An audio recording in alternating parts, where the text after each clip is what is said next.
ரொம்ப பாவமான கேரக்டராக இருந்தாலும் சரி, ரொம்ப வில்லத்தனமான கேரக்டராக இருந்தாலும் சரி, ஐயாவுக்கு வந்து அது ஒரு லெஃப்ட் ஹேண்ட் டீலிங் மாதிரி எல்லா படத்துலையுமே ஒரு செமையான ரோல் ப்ராமினெண்ட்டாக பண்ணிகிட்டே இருப்பாங்க. சமுத்திரகனி சார், உங்களுடைய பிஸி ஸ்கெடியூலில் இன்னைக்கு நீங்கள் வந்ததுக்கு ரொம்ப ரொம்ப நன்றி. ஒரு சில வார்த்தைகள். இறைவனுக்கு நன்றி. ரொம்ப மகிழ்ச்சியாக இருக்குது. ரொம்ப நாளைக்கு அப்புறம் எங்கள் அண்ணன் சீமான் அவர்களை பார்த்ததில் பெரும் மகிழ்ச்சி. தம்பி வினோதை பார்த்ததில் ரொம்ப சந்தோஷமாக இருக்குது. நான் ஒரு சில மனிதர்களை பார்த்தாலே போதும் நமக்கு ஒரு எனர்ஜி வரும். அந்த மாதிரி ஒரு சக்தி நான் சொன்ன 2 பேருமே. அதில் குறிப்பாக நான் பொறாமைப்பட்டது ஒன்று இருக்கு. என் தம்பி சமுத்திரகனி கதாபாத்திரம் அந்த 3 அந்த காட்சி அவன் நடித்தது ஒரு நாள் எனக்கு கொடுத்துருக்கூடாதாடா அப்படின்னு கடவுளை திட்டினேன். சசிகிட்ட கூட சொல்லிட்டேன், அந்த கதாபாத்திரத்தை என்ன நடிக்க வச்சிருக்கலாம்லடா. ஏன்னா நான் தான் அவன். என்னுடைய கதாபாத்திரம் தான் கனி நடிச்சிருக்கான். அருமையாக நடிச்சிருக்கான். அவன் அப்பப்போ அந்த அப்படி வந்து எங்கேயாவது அவன் போகிறான். இப்போ நான் வந்து எனக்கு ரொம்ப பொழுதுன்னா விஜய் சூப்பர் தான் பார்ப்பேன். என் மகன்கிட்ட வீட்டு திரை போடலாம்னா அப்போ தெலுங்கு டப்பிங் படத்துக்குலாம் எதுக்குப்பா வீட்டு திரைன்னு கேட்குறான். அந்த மாதிரி பார்ப்பேன். அதில் எந்த படம் பார்த்தாலும் என் தம்பி இருக்கான். மகேஷ்லாவோட நடிக்கிறான், ரவி தேஜாவோட சண்டையை போடுறான், அங்கே பார்க்குற எல்லா படம் இருக்கான். நான் சொன்னேன், சசியா எப்போ எந்த படத்துலையும் இருக்கான் அவன். அவங்க கேமரா இல்லாமல் கூட போனாலும் போவாங்க. அவருக்கு தம்பி கனி இல்லாமல் தொடப்பிடிக்கு போக மாட்டாங்க. அந்த நேரத்திலையும் பார்த்தா இப்போ சொல்லிட்டு இருப்பான். காலையில் 6 மணிக்கு வந்து தூங்காமல் குளிச்சுட்டு வந்துருக்கான். அண்ணன் தூங்கிடுவான் கொஞ்சம் நேரம் கேட்குறான். இப்போ திருப்பி அவன் தேனிக்கு போகணும், நான் மதுரைக்கு போகணும்.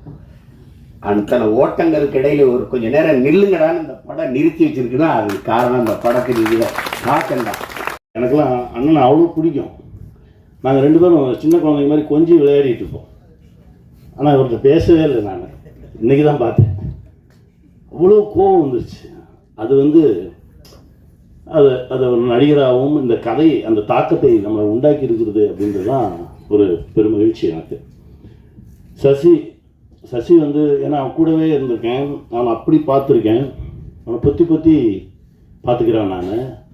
ஆனால் திரையில் அதாவது ஒரு ஃபைட்டர்ஸ் அடித்தா கூட அடிக்கிற மாதிரி நடிப்பாங்க. ஆனால் நிஜமான ஆட்களுக்கு நடுவில் விட்டுட்டோம்னு வச்சுக்கோங்களேன், அவங்க நடிக்கிறன்ற பேரில் அடிச்சே கொண்டுருவாங்க. அதுதான் நடந்திருக்கு. அது ஒரு காட்சி. என்னால் அது இப்போ கூட அது நினச்சா கூட ஒரு மாதிரி படபடப்பாக வரும். அந்த மாதிரி ஒரு காட்சி. அது உண்மையிலே சசி வந்து நந்தனுக்கு முன் நந்தனுக்கு பின் அப்படின்ற மாதிரி ஒரு தளம் சசி கிடைக்கும். தம்பி, நீ பட்ட கஷ்டத்துக்கு எல்லாமே இந்த பிரபஞ்சம் ஒரு நல்ல பலனை கொடுக்கும். சுருத்தி, நீங்கள் எவ்வளோ கஷ்டப்பட்டிருந்தாலும் சரி, அந்த ஒரு ஷாட் போதும். ட்ரெயிலரில் வந்துச்சு பாருங்கள். தமிழகமே எழுந்து உங்களுக்காக கை தட்டுமா, வாழ்த்துக்கள். ஏன்னா அவரை மிதிக்கும் போது நான் எந்திரிச்சு கை தட்டினேன். ஏன்னா அது தேவையான ஒரு இடம், அற்புதமான ஒரு இடத்துல அமையணும் ஒரு சில விஷயங்கள். அது அமைஞ்சிருக்கு. இதை கொண்டு போய் ஜனங்ககிட்ட எப்படி வைக்க போகிறோம் அப்படின்ற ஒரு கேள்வி எனக்கு எப்போவுமே இருக்கும். ஏன்னா ஒரு வருஷத்தில் ஒரு 52 வாரம் இருக்குது. இந்த 52 வாரத்தில் ஒரு 7-8 பெரிய படங்கள் வரும்போது நீ யாரும் வந்துடாதீங்கன்னு மறிச்சிடுவாங்க. உங்களுக்கு தெரியும். அந்த பெரிய படம் வந்தால் 2 வாரத்துக்கு வேறு எந்த படமும் வரக்கூடாதுன்றவாங்க.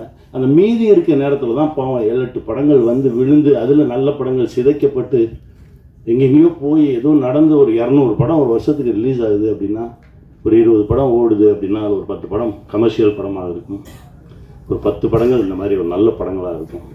அந்த நல்ல படங்களை காக்கக்கூடிய ஒரு மனிதர் வேணும் அப்படின்னு நினைக்கும்போது தான் அண்ணா ரவி அண்ணா உள்ளே வந்திருக்காருனாங்க. ரொம்ப சந்தோஷமாக இருந்தது. அண்ணா ரொம்ப மகிழ்ச்சி. இந்த படத்தை சரியாக கொண்டு போய் ஜனங்கிட்ட வைங்க. ஏன்னா இது அங்கே நடக்குது, இங்கே நடக்குது, இந்த காலத்துலேயும் இப்படியெல்லாம் நடக்குது அப்படின்லாம் பேசிக்கிட்டு இருப்பாங்க. இந்த காலத்தில் தான் நடந்துகிட்டு இருக்கு, இன்னும் நடக்கும். அதை நடக்க விடாமல் மனிதனாக மாற வேண்டும் அப்படின்றது தான் இந்த படத்துடைய ஒரு அடிநாதம். இது வெல்லணும்.